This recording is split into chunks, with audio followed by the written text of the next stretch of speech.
Hello. Hi. Hi. We are back to teach again on the servant heart, and I think a few days ago when we were here on video, we were teaching about asking questions. Yes, be Don't curious. assume. No, don't do that. That's not good. Don't walk away offended. If you have questions, and if somebody raises a concern about something and the way things are being done in the ministry that you're doing in the country you're in, take note of it. Don't ignore it. Yeah. Sometimes we think if we ignore problems, they just disappear. They become bigger. They do. never disappear. And so it's good to just ask questions and speak your mind and just say what's on your heart. And if you see something you don't understand, just ask your missionary host or somebody, why are you doing it this way? Yeah. And there's different cultures. This is what we call cross-cultural sensitivity. And so just go with an expectation of learning everywhere. As long as we live, we need to learn. And I think my motto is if I stop learning, I stop living. Also, you don't know everything, and we know that. So we know that there are many other things that we can learn. Right. So, just be open. Yeah. And so just be teachable and let God teach you more and more. And that's why I continue to do different studies and study on things and try to learn more about different things, because I know the more I know, the better I can help people. Yes. And so just go with a teachable heart and say, I'm going to learn what I can and be a blessing in the process. And so, but let's talk about knowing your boundaries. A good example of boundaries, and I'll let Stefania go on about Nehemiah. Yes. But the boundaries, one good example of boundaries is a stoplight. In this country, yes. Yes. In this country, most of your underdeveloped nations, not all, they have the same problem in the United States. But most countries don't know their boundaries. We have now in this city where we live, there used to be no stoplights. I know. Now there's like 4 of them, 5 of them. 5, maybe even 6. There's several stoplights now. And they're very nice because they are really new model with the solar panel. They are really cute. They're great. Yeah. But guess what? They think it's a Christmas decoration. Because people are always running the red light. I was going to school yesterday to teach in the Bible school, and about everyone was running the red light. As I was stopped at the red light, but others were running the red light. And as I was passing through the green light, they were running through the red light. And so there are some that abide by the laws, but that's basically not understanding your boundaries. And when we have boundaries, it brings safety and protection. Yes, it does. One of the reasons why we have unhealthy relationships with the people that we work with and live with and whatever is because we don't understand our boundaries. And one good biblical way of explaining boundaries is with Nehemiah. Yes. I don't know if you know the story, but Nehemiah, when he heard that the city of Jerusalem, the wall of the city of Jerusalem were still, broken down, and practically in the city there was no protection, he asked permission to go back to Jerusalem and build the walls. And actually did a very good job, because he did build it in only 52 days, because he really could motivate everybody and show the importance to everybody how much they needed those walls.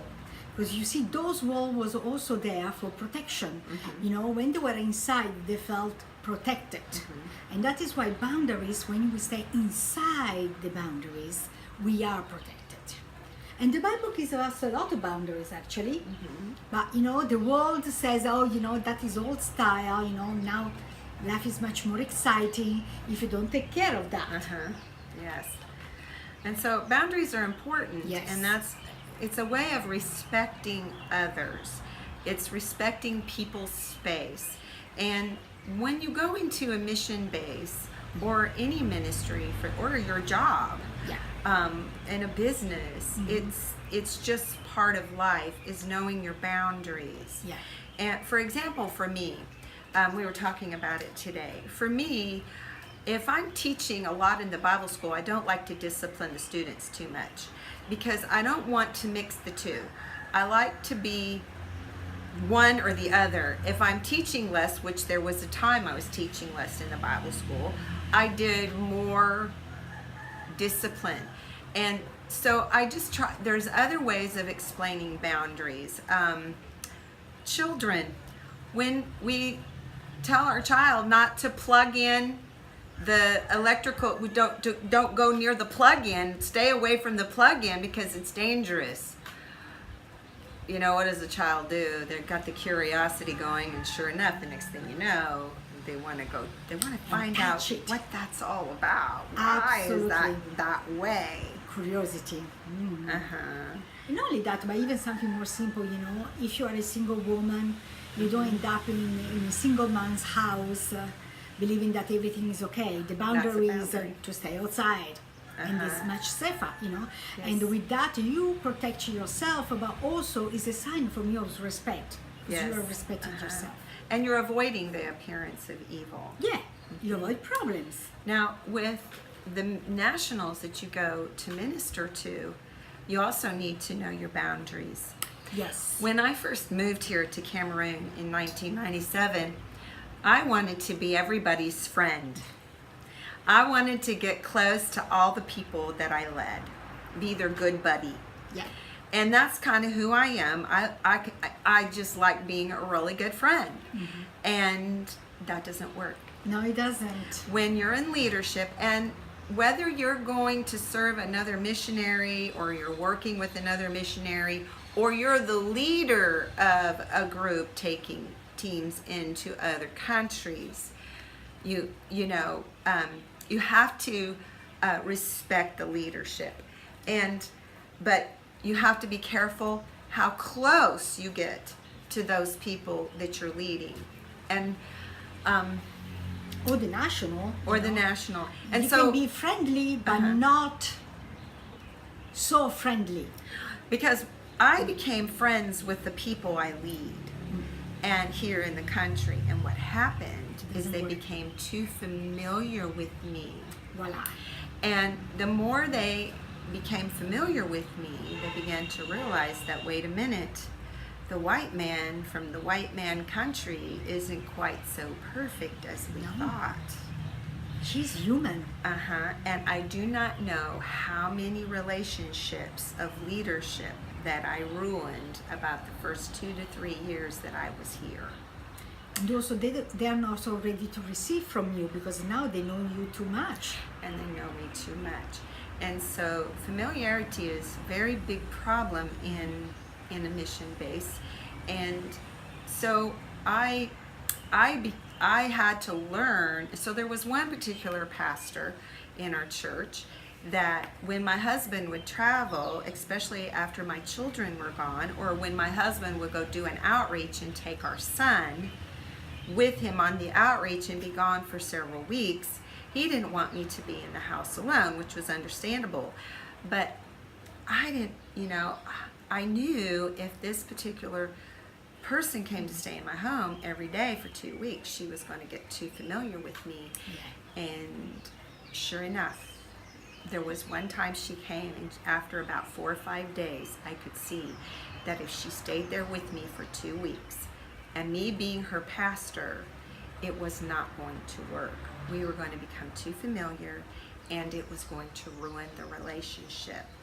And we're going to have to close this segment because we're almost at 10 minutes. We can only download 10 minutes at a time. Here in Africa. Yeah, we are still here in Cameroon, that is why. You may have another thing you might want to say about boundaries. Well, it's very good that you live, even if you want to be friend with the national, don't be too friendly. Because, their way of seeing you is not the same way that you see them. Yes. So that cause problems.